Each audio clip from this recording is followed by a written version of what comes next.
Originally, when I set out to do Danktober, I originally wanted to do all Japanese horror films. All of them. Only problem being I have maybe like 20, 25. It was not enough to fill the entirety of the month.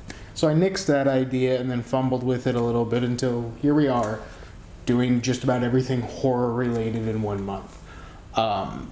Regardless, what set me down this spiral, that'll be a funny joke later, what set me down this spiral of Japanese horror films was this one. I bought the Ringu collection. Shout out to Arrow Video, I think they do fantastic work. And I know it says Ringu collection, and the franchise is technically known as the Ringu franchise. For the sake of not sounding like an idiot, from here on out I'm going to refer to it as the Ring franchise. So that starts with The Ring. The first film, what year was this? It's like 99 or something like that. 1998. Okay. 1998, the film Ringu comes out. Based on a book written by, just his name here? Director. Okay, the author's name is not on here, but it's based on a book. Really, they don't put the author's name on the back of the box. That's interesting. Regardless, and that kind of makes sense because this is a decent departure from the original novel. Not completely off, but not entirely accurate too. Still, very, very well done film. I think that it's great. I think some of the scares are fantastic. And it does a really good job building tension, and this opening scene is probably the best example of that. It's just two girls hanging out. One of them brings up that they watched this cursed videotape while they were at a cabin with their friends. The other one doesn't believe it, and then the first one starts joking about it, but eventually the original one starts to get a little creeped out. They're hanging out at night. Tonight's the night that the 7 days are up, blah, blah, blah. You know the story of The Ring. I'm sure that you do. And then eventually she gets killed. Spoilers for this scene for the first 5 minutes of the first Ring film. Regardless, movie then focuses on this journalist who's related to her and blah, blah, blah. She figures out the mystery of Sadako, who was a little girl who was an evil, evil, evil little thing, blah, blah, blah. This isn't a story time breakdown. I really like the original Ring film. I think that a lot of the scares are natural. That's what I like about a lot of Japanese horror films, is it's not so much. They play with the unnerving. They don't play with a lot of special effects. They don't play with a lot of vibrant CGI and puppeteering and everything. They focus on things that are just designed to creep you out. And they don't necessarily, from the get-go look off, but the longer you look, the more unnerving they are. That's a main focal point of Japanese horror films. I don't know if that's because of the funds aren't there, because they can't afford to do.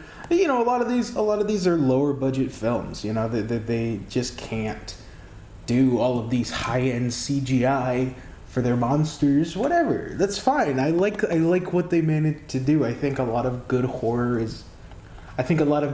comes from limitations. Whether that be limitations of technology of the time, whether that be limitations on how much budget you have, whether that be limitations of your producers are breathing down your neck and forcing you to get something out, and in those moments you really manage to tap into something horrific. Regardless, I think limitations are overall pretty good for horror. Anyway, so that's my little rant. The first Ring film, really, really good.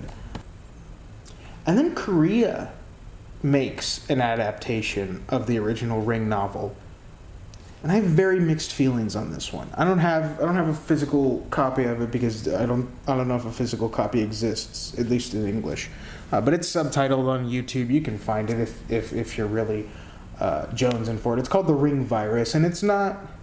I wouldn't call it horrific. I wouldn't call it, the spookiest movie I've ever seen. I don't think it has a lot of horror elements in it whatsoever.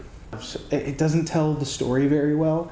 I think it has issues with how it progresses characters through the motions. Some scenes feel like it's just here's a beat, here's a beat, here's a beat without a lot of through line for them, if that makes any sense at all.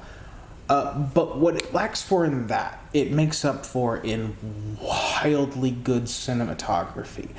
A lot of the shot work is really well done. There's some montage scenes that you're watching it and you don't really know what makes sense, but it's beautiful.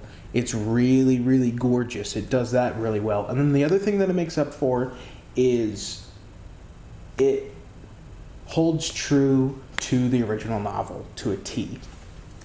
In the original Ring, this one that's playing on the TV, Sadako is just the daughter of some mystic who was shamed and then killed herself or something, and the father drowns her in a well or something, and covers it. That's a huge thing of like why there's a ring at the end of the video, and then she's buried under a hotel room and XYZ, etc., etc., etc. But that's not how it played out in the novel. In the novel, I think there were some the mother is an ESP thing like that, but what really happened is Sadako was an intersex woman. I'm not fully aware of how it works, but it's some mixture of genitalia that a lot of people would say is not. It's intersex. It happens. This one does not touch on that whatsoever. It is not mentioned in the original Ringu film. It is mentioned in the Ring virus. And that was my first time hearing about that, and I think that was well handled, and it's so she's an intersex woman, and her rapist tries to rape her, and he finds out she's an intersex woman, so he throws her down a well, and he beats her up, and then he seals her in. Dark, twisted, really weird. But the original novel handles it really well. The Ring virus respects it, but it's got some iffy storytelling beats. It's just a weird film for me. I think it's good, but it's a weird film. But that was the original Ring story. And then this one, Ringu #1, got turned into an American film starring I can't remember her name. She's a famous actress. I honestly think that American remake is pretty well done. Naomi Watts, I think she does a good job. I do think that it introduces some good horror, some good CGI is thrown in there because, it's an American remake. They have the budget to do all of these big spooky special effects. There's one part at the end of the movie that I think it's legitimately just a good addition to the original. And that's when, again, spoilers, they think they've conquered the curse. They think they've freed Sadako from the well. In this movie, in the American remake, her name's Samara, whatever. They think they freed Samara from the well. They go home. The dad goes to his little workshop. The mom goes home to her son. And she gets in bed with him, and he stirs awake and blah blah blah. And he asks her, "Did you fix it? Did you fix the curse?" And she goes, "Yeah, we fixed it. Don't worry, we freed her." And the old kid sits up, and he looks her in the eyes, and he goes, "You freed her? You weren't supposed to do that." And of course, Naomi Watts is kind of freaking out, like, "What are you talking about?" The whole movie he's been having like these He's been talking to ghosts. He's been having ESP moments, but in the American remake, they never say ESP. They never say he's, a psychic. They just leave that up to interpretation. But he's starting to freak out, because he's been in contact with this being, with this creature, with this ghost. And Naomi Watts thinks she was just some misunderstood girl. And then he just looks her in the eyes and he says she never sleeps. I can't explain it unless you watch it. I mean, I did just explain it. I think you still need to watch it. I think it's really well done. That's the only positives I have to say about the American remakes. Ring 2 is okay, but it kind of flounders, and it does not manage to carry the same weight that the first American remake does. And then Rings is awful. It's awful. I hate it. It's awful. Back to the Japanese films. You would think that these would all be good too. They're not, unfortunately. So immediately after Ringu,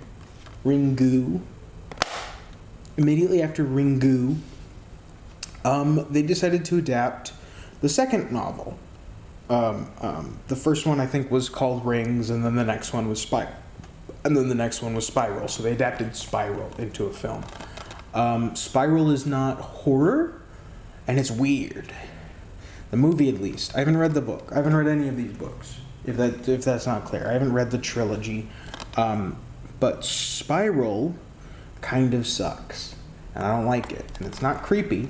It's not spooky. It basically says we're going to drop all the horror in this whatsoever, and it does do that. And then it replaces it with Sadako using DNA to revive herself, and they kill the mother off screen, and it's bad. It's bad, and I don't like it.